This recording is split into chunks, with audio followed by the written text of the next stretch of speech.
Hello everyone, কথা ধারাবাহিকের আজকের পর্বে দেখবেন সঞ্চিতা বাড়ির পুজো সম্পন্ন করে, তারপর সবাইকে প্রসাদ দেয়।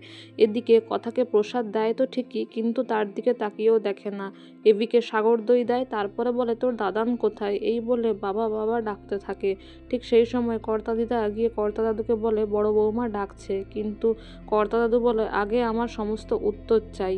এদিকে এভিকে সবাই বলে কথার ছাড়া কিন্তু এটা সম্ভব হতো না, ওকে কিন্তু থ্যাংক ইউ বলতে হবে। এভি বলে একটা থ্যাংক ইউ বললে তো এনাফ হবে না।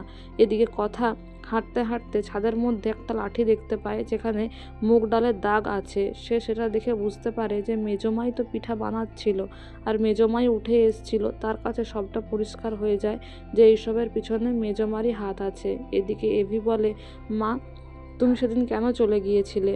তখন সঞ্চিতা সব বলে, আমি তো চিত্রাকে সব বলেছি, আমি পিঠা স্টল দেব বলে ফুলদার সঙ্গে আলোচনা করেই বাড়ি থেকে বেরিয়েছিলাম, চিত্রা সব জানে।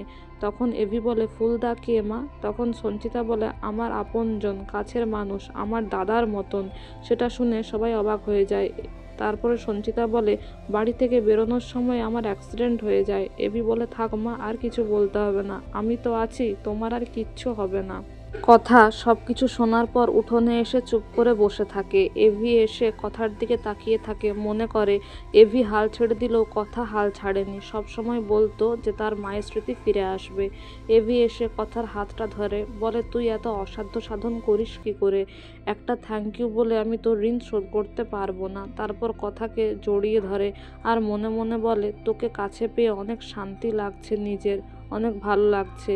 আর এদিকে কথা সেখান থেকে উঠে এসে ঠাকুরের দিকে তাকিয়ে থাকে আর বলে আমি মানি, বিশ্বাস করি তুমি আছো, ভীষণভাবে আছো। একদিকে আজকে আমি অনেক খুশি, পাচক মশাইয়ের মায়ের সব মনে পড়ে গেছে, কিন্তু আরেক দিকে বাড়ি ফিরে তো উনি ওনার মায়ের পছন্দের মেয়েকেই বিয়ে করবেন। এই বলে কষ্ট পেতে থাকলে এভি পেছন থেকে এসে মনে মনে বলে আমি কখনো তোর কাছ থেকে কিছু লুকোইনি, মিথ্যে বলিনি, কিন্তু একটাই সত্যি লুকিয়েছি, তোকে আমি সুস্থ করার জন্যই আই লাভ ইউ বলেছিলাম। জানি না তুই এটা জানতে পারলে কিভাবে রিয়্যাক্ট করবি। তারপর কথার কাছে এলে কথাকে জড়িয়ে ধরে তাকে কাছে টেনে নেয়। কথাও এভিকে জড়িয়ে ধরে, একটা মিষ্টি মুহূর্ত আপনারা দেখতে পাবেন। তারপর এভি চলে গেলে কথা তার শাড়ির আঁচলটা ধরে মনে মনে বলে আজ আমার সারা শাড়িতে পাচক মশাইয়ের সুগন্ধির গন্ধ, কিন্তু আমি কেন ভাবছি এসব, আমায় তো চলে যেতে হবে। এদিকে চিত্রা পালাতে গেলে কথা হাতে নাতে ধরে নেয় আর সেই লাঠিটা দেখায় যেখানে মুগ ডালের দাগ আছে। চিত্রা বলে আমি কি একাই পিঠা বানিয়েছিলাম নাকি, আমি কি এসব করেছি? কথা বলে আমি তো একবারও বলিনি। এদিকে কর্তা দাদু বলে এক্ষুনি ডাকো, আমি ওকে বড় বউ হিসেবে মেনে নিতে পারছি না, আমার উত্তর চাই।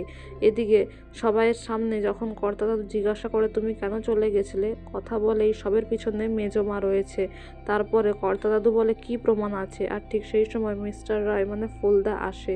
তো বন্ধুরা, এই ছিল আজকের আপডেট। Thank you.